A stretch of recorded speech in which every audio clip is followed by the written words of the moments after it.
Continuamos con el desarrollo del contenido 1 del segundo trimestre del área de cívica. Toca hablar de las medidas especiales. ¿Ya?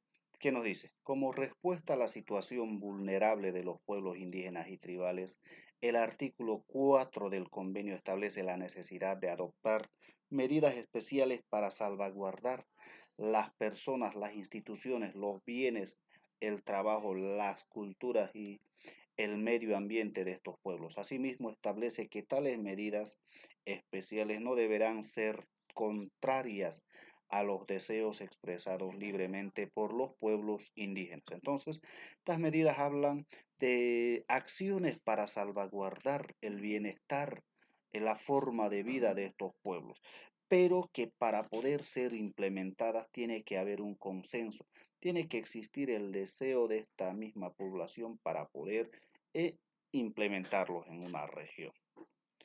Reconocimiento de la cultura y las otras características específicas de los pueblos indígenas y tribales. Las culturas e identidades indígenas y tribales forman parte íntegra de sus vidas, sus modos de vida, sus costumbres y tradiciones, sus instituciones, leyes consuetudinarias, modos de uso de la tierra y formas de organización social en general son diferentes a las de la población dominante. El convenio reconoce estas diferencias y busca garantizar que sean respetadas y tenidas en cuenta a la hora de tomar medidas que seguramente tendrán un impacto para ellos. Entonces, en este convenio también se estipula que se reconocen la forma de vida, las costumbres, tradiciones. Ya, los diferentes gobiernos tienen que reconocer estas formas, estas características propias de los indígenas y pueblos tribales para poder de alguna forma hacer prevalecer el derecho que tienen estas, estos grupos sociales. En nuestro país sabemos que a través de la constitución política están reconocidas las diferentes poblaciones indígenas originarios. Está no solamente su lengua, sino su forma de vida, su tradición, su sistema político en sí, todo lo que engloba, todo su ser, su forma de vida está reconocido dentro de la constitución política del país. Eso dentro de nuestro país.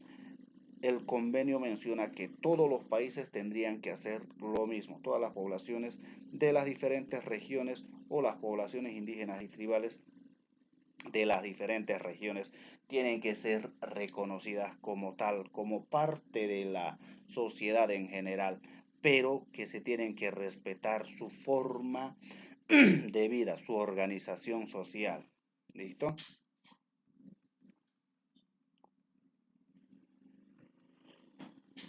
Consulta y participación. El espíritu de la consulta y participación constituye la piedra angular del convenio 169, sobre el cual se basan todas sus disposiciones. El convenio exige que los pueblos indígenas tribales sean consultadas en relación con los temas que los afectan. También exige que estos pueblos puedan participar de manera informada, previa y libre en los procesos de desarrollo y de formulación de políticas que los afecten. Entonces, este convenio menciona claramente de que cualquier cambio que se quiera implementar en estas poblaciones tiene que ser consultada y tiene que ser con la participación de esta población.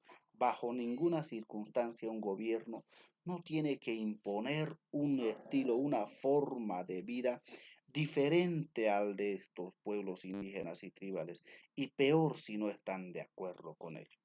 Los principios de consulta y participación en el convenio número 169 no se relacionan únicamente con proyectos de desarrollo específicos, sino con cuestiones más amplias de gobernanza y la participación de los pueblos indígenas tribales en la vida pública. En su artículo 6 dice, el convenio establece un lineamiento sobre cómo se debe consultar a los pueblos indígenas y tribales. El convenio también especifica circunstancias individuales en las que la consulta a los pueblos indígenas y tribales es obligatoria. Entonces, dentro de este convenio hay sugerencias. Por ejemplo, en el artículo 6 vamos a encontrar sugerencias de cómo se puede dar la consulta. Y también hay cuestiones en las que el gobierno de los diferentes países tiene la obligación de realizar la consulta de manera individual a a los diferentes integrantes de los pueblos indígenas y tribales. Pero para hacer esa consulta tiene que haber una autorización por parte de la mayoría de la población. Derecho a decidir las prioridades para el desarrollo.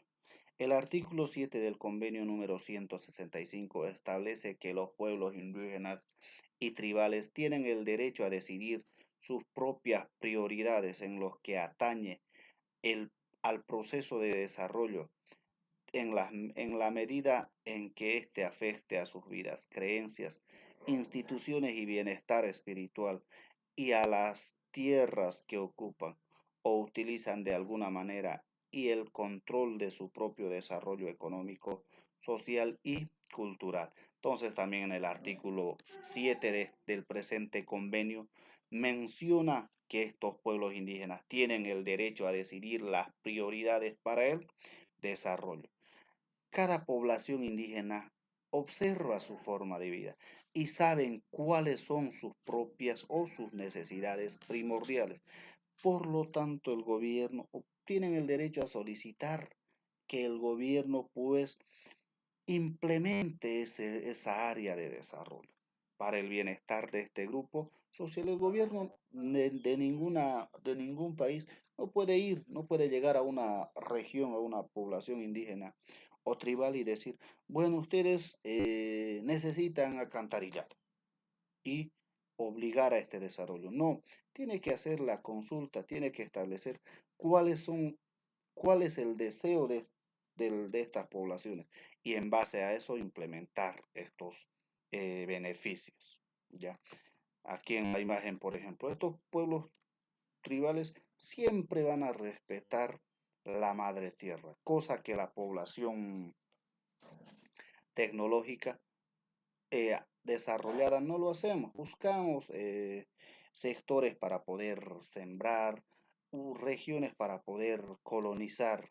Sí, somos depredadores de la sociedad. Ya acá también nos menciona cómo es el derecho a la política de los pueblos indígenas.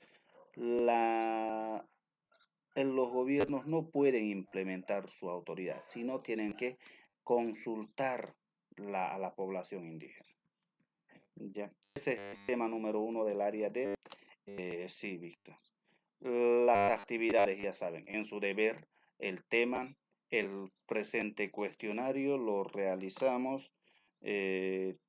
Son 8 preguntas. Luego también realizamos el vocabulario dentro de el deber para ampliar nuestro habla. Ya. Las actividades para el archivador. Primero, realizamos el mapa conceptual del contenido desarrollado de manera clara y completa que te sirva como instrumento para disertar o exponer. Primera actividad del mapa conceptual. No es colocar 2, 3 palabras, sino armar de manera clara, cosa que tú puedas entenderlo. Ya. 2. Realizamos 2 dibujos relacionados al contenido. Cada dibujo en una hoja. Eso no creo que haya confusión. Realizamos el mapa político de Bolivia e identificamos la ubicación de las diferentes naciones y pueblos indígenas en nuestro país. Entonces, realizamos el mapa político de Bolivia y dentro del mapa vamos a identificar dónde se encuentra la población guaraní, dónde se encuentra la población Huaynayek y así las 36 etnias. ¿Sí? Son las actividades que tenemos que desarrollar. Muy bien, eso sería todo en cuanto al tema o al presente tema. Hasta la siguiente a todos.